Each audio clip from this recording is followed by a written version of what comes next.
Assalamualaikum warahmatullahi wabarakatuh. Perkenalkan, nama saya Tiara Linada Ariska, NIM 19002147, jurusan Administrasi Pendidikan Universitas Negeri Padang. Di sini saya akan membahas tentang kiat dan cara mempengaruhi anggota. Kekuasaan. Kekuasaan menjadi sebuah kekuatan yang akan menggerakkan organisasi yang dikendalikan oleh leader.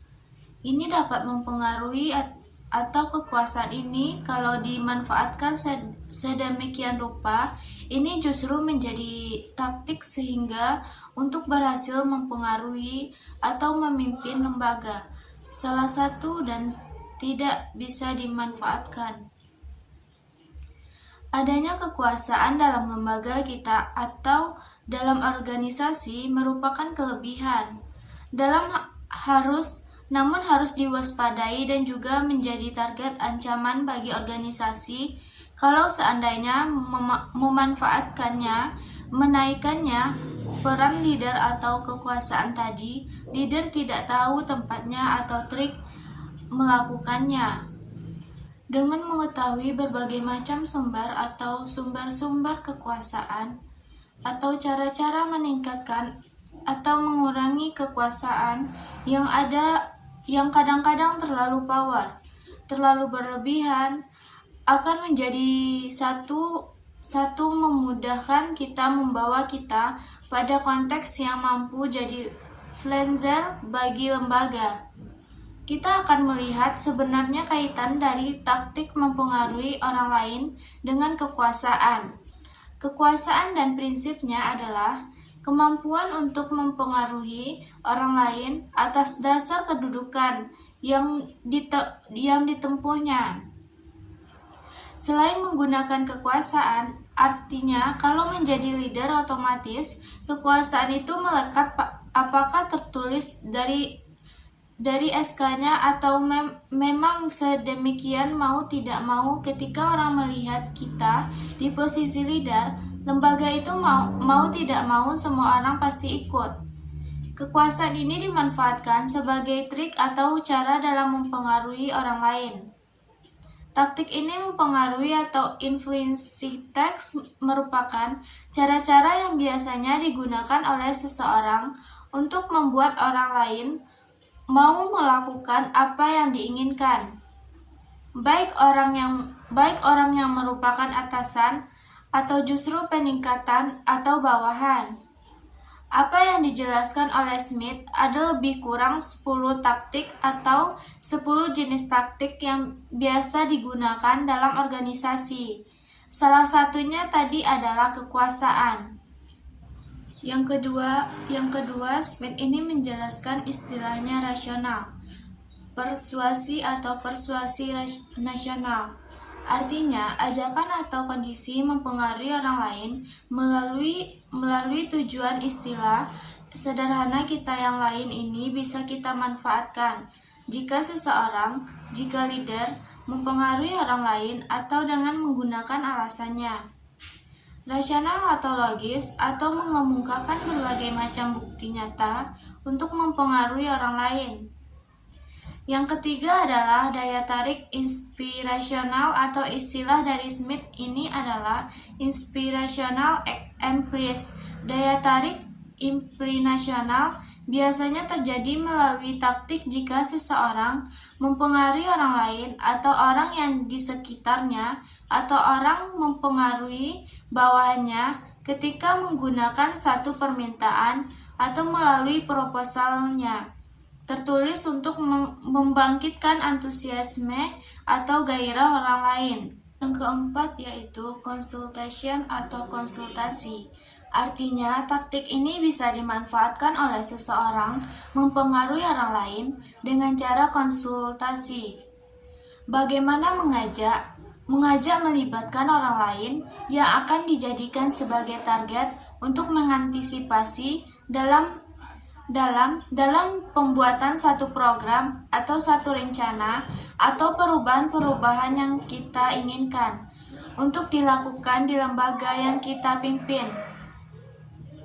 Yang kelima, mempengaruhi orang lain. Strategi atau taktik yang bisa kita manfaatkan adalah dengan menggunakan ingredient. Ini adalah satu konteks di mana kita boleh ucapkan kata romantis atau rayuan.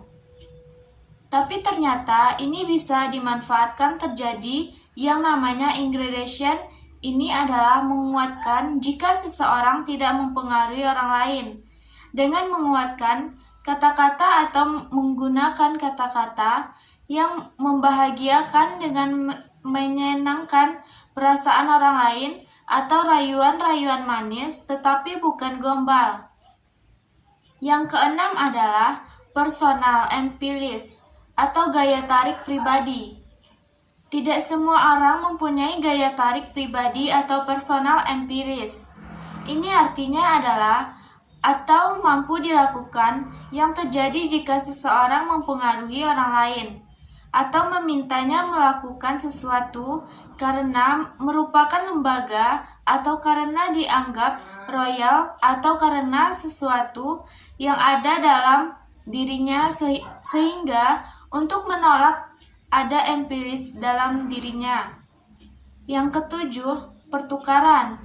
Pertukaran di sini artinya adalah seseorang mempengaruhi orang lain dengan cara memberikan pertukaran saling menguntungkan kepada orang lain.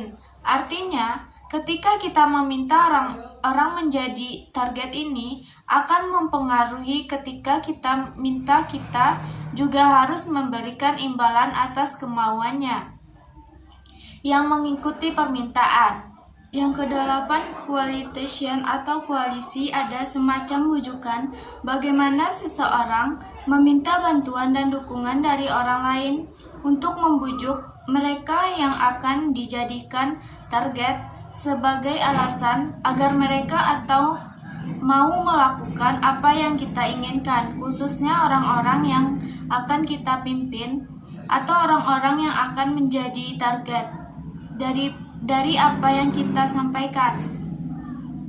Yang kesembilan, coercion atau tekanan. Ini terjadi ketika seseorang atau leader mempengaruhi orang lain dengan menggunakan ancaman. Yang kesepuluh, aktif atau teknis yang bisa dimanfaatkan oleh leader untuk mempengaruhi orang lain. Kita menyebutnya pengesahan. Banyak terjadi jika seorang leader atau jika seorang mempengaruhi orang lain dengan menggunakan jabatannya, dengan menggunakan kekuasaannya yang dimiliki atau dengan mengatakan bahwa satu permintaan adalah sesuai dengan kebijakan atau aturan organisasi. Teknik mempengaruhi orang lain. Pertama, retention persuasion adalah siasat meyakinkan orang lain dengan menggunakan argumen yang logis dan rasional. Seorang dokter yang memberi nasihat kepada pasien yang perokok berat dengan menjelaskan efek buruk merokok bagi paru-paru dan hasil penelitian yang membuktikan bahwa para perokok lebih rentan menderita penyakit kronis lain, adalah salah satu contoh rational persuasion ini.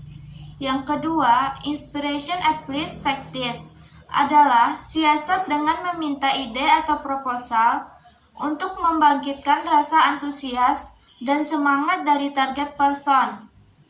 Contoh nyata penerapannya adalah seorang menteri yang membawahi departemen komunikasi dan informasi atau kominfo yang membuka kesempatan kepada seluruh komunitas IT untuk membuat proposal dan ide tentang mengembangkan government di suatu negeri. Ketiga, consultation tactics terjadi ketika kita meminta target person untuk berpartisipasi aktif dalam kegiatan yang kita adakan. Misalnya adalah Menteri Kominfo di atas yang kembali berkonsultasi kepada seluruh komunitas IT di suatu negeri dalam upaya mengajak berpartisipasi aktif dalam implementasi cetak biru e-government yang telah diproduksi oleh departemennya. Yang keempat, ingredient tactics adalah suatu siasat di mana kita berusaha untuk membuat senang hati dan tentram target person. Sebelum mengajukan permintaan yang sebenarnya, sendagurau seorang salesman terhadap langganan, pujian seorang pimpinan terhadap bawahan sebelum memberi tugas baru ataupun traktiran makan, seorang partner bisnis adalah termasuk dalam ingredient tactics ini. Kelima, personal appease tactics terjadi ketika kita berusaha mempengaruhi target person dengan landasan hubungan persahabatan, pertemanan, atau hal yang bersifat personal lainnya. Kita bisa mengimplementasikannya dengan memulai pembicaraan, misalnya dengan Budi, saya sebenarnya nggak enak mau ngomong seperti ini. Tapi karena kita sudah bersahabat cukup lama, dan saya yakin kamu sudah paham mengenai diri saya.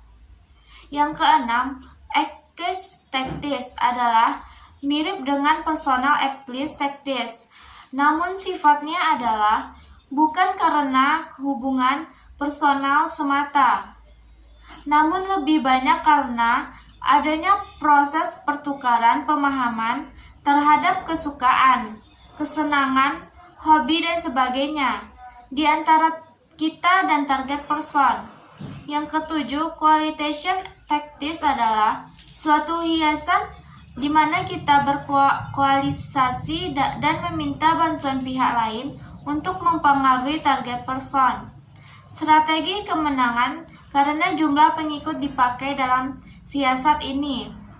Kedelapan, pursuit tactics terjadi di mana kita mempengaruhi target person dengan peringatan atau ancaman yang menekan. Seorang komandan pasukan yang memberi ancaman penurunan pangkat bagi prajuritnya yang mengurangi kesalahan serupa adalah contoh implementasi pursuit tactics ini. Kesembilan, legitiming tactics adalah suatu siasat di mana kita menggunakan otoritas dan kedudukan kita untuk mempengaruhi target person. Presiden yang meminta seorang menteri untuk menyusun rancangan undang-undang, kepala sekolah yang meminta guru menyusun kurikulum pendidikan adalah beberapa contoh penerapan legitimist tactics.